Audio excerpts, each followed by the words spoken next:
My name is Tanya. I'm standing in my living room, the engagement ring glinting on the coffee table next to the shoebox. It's over, and I've never felt so free. But it wasn't always like this. A few months ago, I was blissfully unaware that my relationship was on the verge of collapse. I'm a graphic designer, and I love the quiet of working from home. I've lived in this apartment for 5 years, long before my boyfriend, Ethan, moved in. It was my space, filled with my furniture, my books, and my history. We'd been together for 2 years and engaged for 6 months. Ethan worked in marketing at a tech startup. He was sharp, ambitious, and image-conscious, traits I once admired.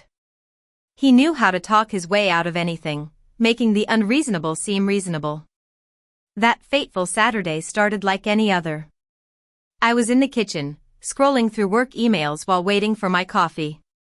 Ethan was supposed to be getting ready for brunch with his friends. Instead, I heard rummaging in my office closet. "What are you doing?" I called out. "Looking for that college photo album you mentioned," he yelled back. The night before, he'd asked about my college years, who I dated, and what I was like before him. I'd told him there was an old album buried under boxes of textbooks. 10 minutes later, he walked into the kitchen holding a shoebox. My heart dropped. "Found something way better than photos," he said with a grin. He sat down at the table and opened the box. Inside were handwritten letters, a little yellowed with age. These were letters I'd written when I was 20 during my first serious relationship with a girl named Lily. We broke up before I could send them, and I kept them because I was young and sentimental. "What are these?" he asked, already pulling one out. "Those are private. Can you put them back?" I said, walking towards him. He ignored me and started reading aloud. "Every time I see you, I forget how to breathe properly. Is that normal? Because I'm pretty sure I'm oxygen deprived around you." He laughed, a mocking, sharp laugh. "Oh my God, this is so cringe. Did you actually write this?" he said. "Stop. Please put them back," I pleaded. But he continued, grabbing another letter. "I know we're young, but I can't imagine loving anyone the way I love you. You're my person, my always." He snorted. "Your person? What is this, a bad romance novel?" My face burned. "I was 20, I said. Can you just stop?" He held the letter up to the light. "Look at this handwriting. It's a mess. And you spelled definitely wrong. DEFINATELY. Did you even graduate high school?" "I was writing fast," I said. "It was a draft." But he kept going, barely containing his laughter. "Your smile makes me believe in magic." "Wow, you were such a sap." "Still are, I guess. No wonder you're so emotional about everything." I stood there, holding my coffee mug, feeling completely exposed. These letters were pieces of me, a version of myself that believed in honesty and vulnerability. "Are you done?" I asked quietly. "Wait, there's more," he said, flipping through the box like it was a form of entertainment. I set my coffee down. "Yes, I'm done now. There are like 20 letters." "Come on, this is hilarious," he said. "No," I said. Something in my voice made him look up. "What's wrong?" "I'm just teasing. Can't you take a joke?" he asked. "You're mocking me." "It's not funny. It's how I felt about someone I cared about," I said. "Someone who isn't me. Should I be worried you still keep love letters to an ex?" "That's kind of weird," he said, his smile fading. "I forgot they existed until you dug them up. And even if I remembered, they're mine. Private." "You had no right," I said. "Oh my God, don't be so sensitive." "It's not that serious," he said, rolling his eyes. "It is to me," I replied. He shrugged. "If you can't laugh at your younger self, you're going to have a miserable life." You take everything so personally. He shoved the letters back into the box but left it on the table. I'm meeting the guys. We'll talk later when you've calmed down. The door closed behind him and I stood there, staring at the shoebox. I realized that he had no idea what those letters really meant. They were written during a time when my mother was dying. My mother's illness hit our family like a storm. I was 20, in the middle of my second year of college, when she called me and told me she had some tests coming up. She tried to sound calm, but I could tell from her voice that it was serious. 2 weeks later, the word terminal came up, and my world fell apart. My mother had always been the strong one, the one who held our family together. She taught me how to be kind, how to stand up for myself, and how to find beauty in the simplest things. But as her illness progressed, she started to fade away. Her energy, her laughter, and her spirit were slowly being taken from her. The house changed. It smelled like hospitals and medicine. There were appointment calendars on the fridge, and pill bottles lined up on the counter. My younger brother, who was still in high school, tried to act normal, but I could see the fear in his eyes. Lily was the only one who really saw what I was going through. She was kind, especially in the quiet moments. When my mother forgot to eat, Lily would make her a meal. When my brother was acting out because he was scared, Lily would sit with him and listen. I wrote those letters late at night when I couldn't sleep, when the sound of my mother's coughing kept me awake. I wrote them when I came home from the hospital, filled with anger and helplessness. They were my way of trying to hold on to something, to keep my sanity. But Lily left 2 weeks before my mother died. She said she couldn't handle the heaviness anymore, that she needed to focus on her own mental health.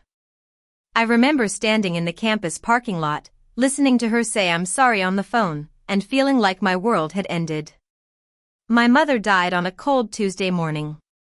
I remember the exact time because I stared at my phone for a long time before answering my father's call, as if not answering could stop the reality from hitting me. After the funeral, life went on. People went back to their normal lives, but I felt like I was living in a different world.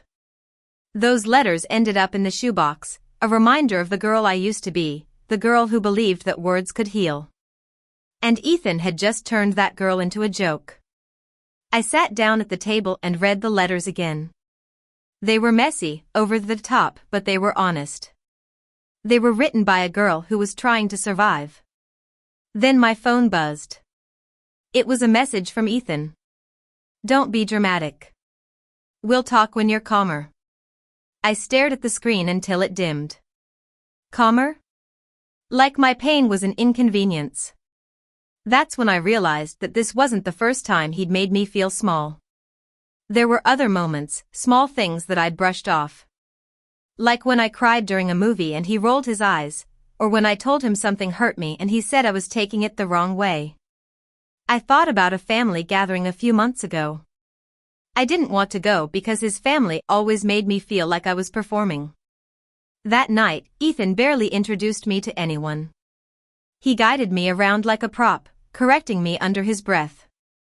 Don't say that. Smile more. Relax. You look tense. When he went to take a call, I was left alone with his older sister, Ava. She studied me for a moment, then asked how long we'd been together. I answered, proud and hopeful. Then she said something strange. If you ever need to know the truth about anything, call me. I mean it. I know how he is.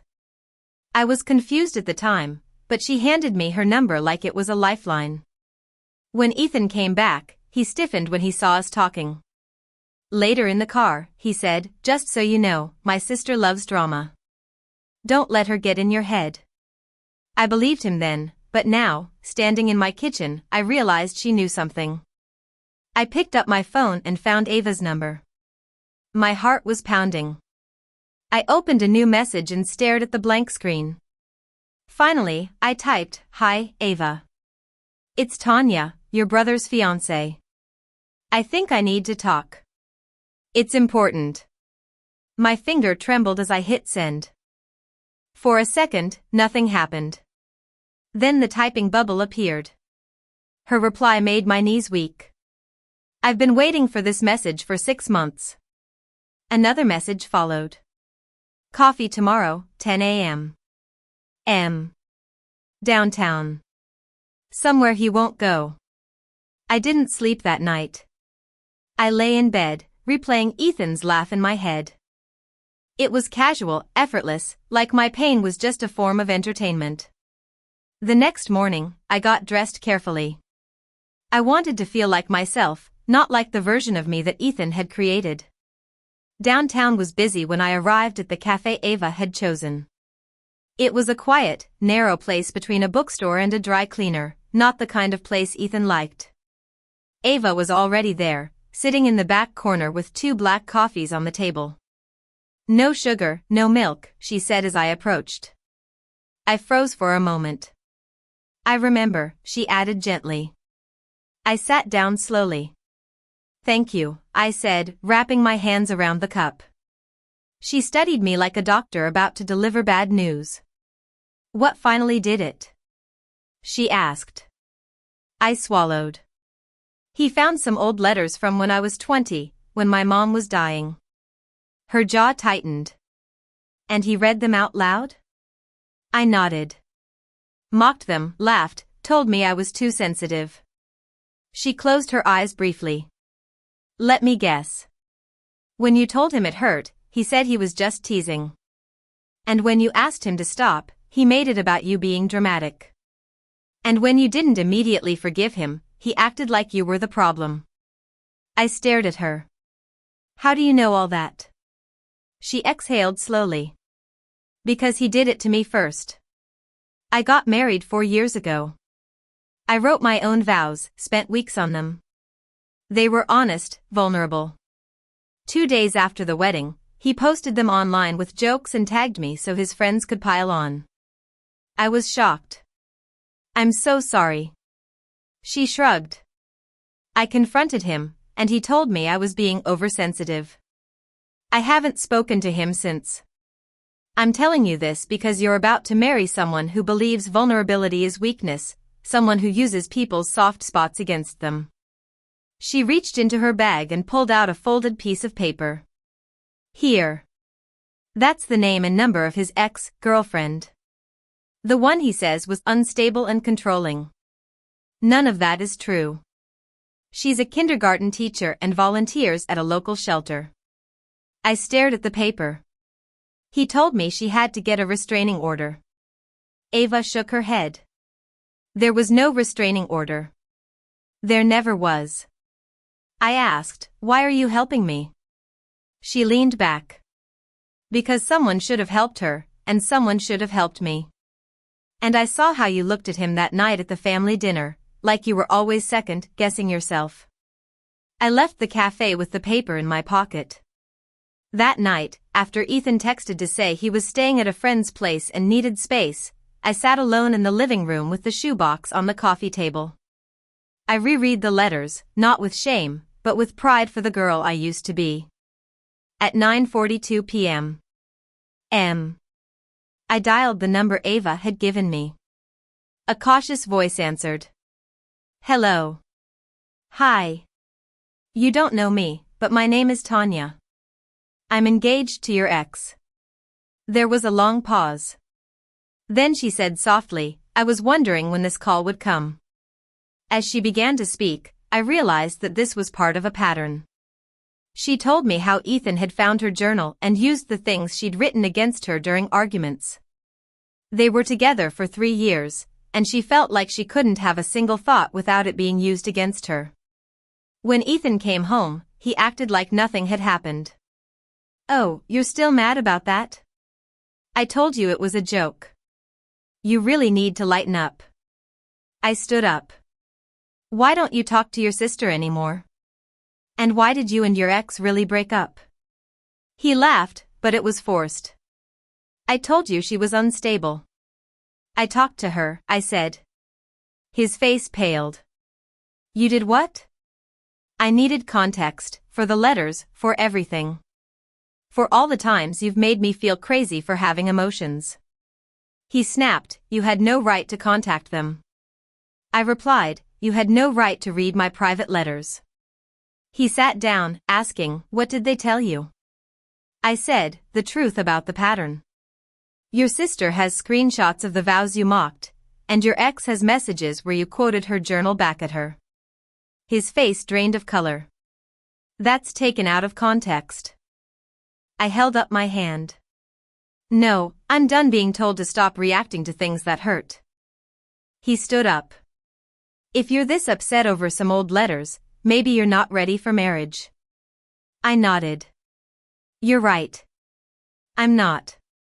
I took off my engagement ring and placed it on the coffee table. "We're done." He scoffed. "Over some letters? Are you insane?" "Over the fact that you think vulnerability deserves mockery. Over the fact that I can't trust you with the softest parts of me," I said. He grabbed his phone. "You're making a huge mistake. You'll regret this." He called his mother and put it on speaker. "Mom, she's breaking up with me over nothing. Tell her she's being ridiculous," he said. His mother asked, "What happened?" "She found some old letters I wrote to an ex. I made a few jokes," he said. "Did you read her private letters? And did she ask you to stop?" His mother interrupted. "Yes, but I'll call you later," he said, and the line went dead. He stared at his phone. "She hung up on me." I said, "Seems like it. You did this to yourself." He grabbed his jacket. "I'm staying at a friend's place. When I come back tomorrow, you better have changed your mind." I didn't answer. He slammed the door, and for the first time in a long time, I felt free. The next morning, his mother called. "Tanya, I owe you an apology. I've watched my son do this to people for years. I kept hoping he'd grow out of it. He learned this behavior from his father. I divorced his father when Ethan was 13, but the damage was already done." I understood. That afternoon, Ethan came to get his things with 2 friends. I stayed in my office. I could hear him saying, "She's just oversensitive. Can't take a joke." Honestly, I dodged a bullet. When they were almost done, one of his friends knocked on my door. For what it's worth, we saw the letters. They were sweet. He was being cruel. We told him that. I thanked her. After they left, I boxed up everything that reminded me of Ethan and put it in storage. I kept the letters, not out of longing, but out of respect for the girl I used to be. 3 months later, I ran into Ava at a bookstore. We had coffee, and she told me Ethan had emailed her, talking about misunderstandings and forgiveness. She replied, "Apologize for the vows first." 6 months after the breakup, I started dating again. On one of the dates, someone asked about my past. I told her about the letters. She asked if she could read one. I said no, and she smiled. "Good. They should be private." That's when I knew I was healing. I started therapy to understand why I'd ignored the warning signs. My therapist says I have a habit of seeing potential instead of reality. We're working on it. I took the shoebox out again one night and read the letters properly. They were a reminder of the girl who wasn't afraid to feel deeply, even when it hurt. I'm trying to find my way back to her. The right person doesn't make you feel stupid for caring. They don't weaponize your vulnerability. And when someone shows you who they are, believe them. I do now, and I'm grateful for that shoebox of letters.